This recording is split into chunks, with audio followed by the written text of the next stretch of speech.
maxamed cabdilaahi obolos oo ka mid ah dhalinyarada gobolka Gabiley oo maanta warbaahinta kula hadlay magaalada Gabiley ayaa wasiirkii hore wasaaradda warshadaha Soomaaliland Shacayb Maxamed Muuse ku eedeeyay in uu carqaladeynayo xiriirka suuban ee ka dhaxeeya Soomaaliland iyo Itoobiya waxaanu sheegay in uu Shacayb Maxamed Muuse shifo sharci darro ah ugu talaabay xuduudka Soomaaliland iyo Itoobiya isla markaana uu ka dhax ololeynayo waa sida uu hadalka u dhigay waxaana hadaladiisii kamid ahaa waxaan maanta kaga hadlayaa arrimo khuseeya isu socodka Itoobiya iyo Soomaaliland maadaama aynu ku jirno waqti doorashooyin niman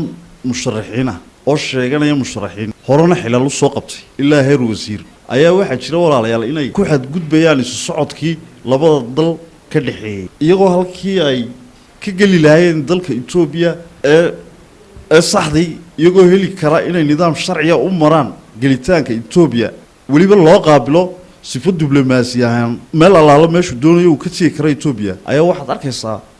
musharaxaas isagoo ka gelaya meel qalada sida dhulka kontrabanku maro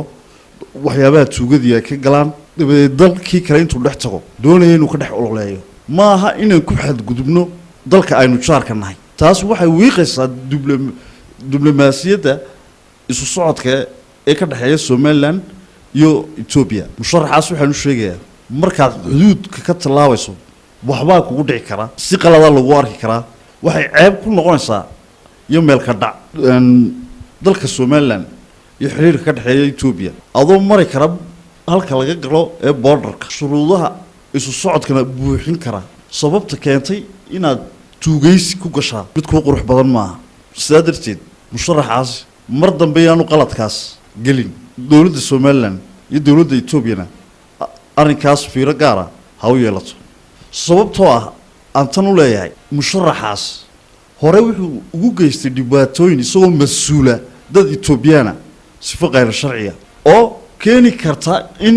isagoo meel qalad markuu ka galo Itoobiya looga faa'iideystaba aanooyinkaade xiriirka labada dalna wax yeeli karta musharaxaas ay ka waantooba socod xumada hadduu Itoobiya gelayo wuxuu soo mari karaa safaaradda Soomaaliland Itoobiya joogta wuxuu marayaa laanta socdaalka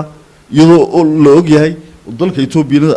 diblomaasiyaan uu tixgelinayo halka uu marayo iyo wuxuu sameeyay bade Shacayb Maxamed Muuse musharaxaas sharciga ha dhowro qawaaniinta labada dal u yeelnahayeego nidaam waliba oo la yimay gaarin waqtigeega la sugaysaa haddaad musharax tahay waxa ugu horeysa xafladii musharaxnimada bal qabso hal lagu arkayna musharax tahay ma qabsan kartid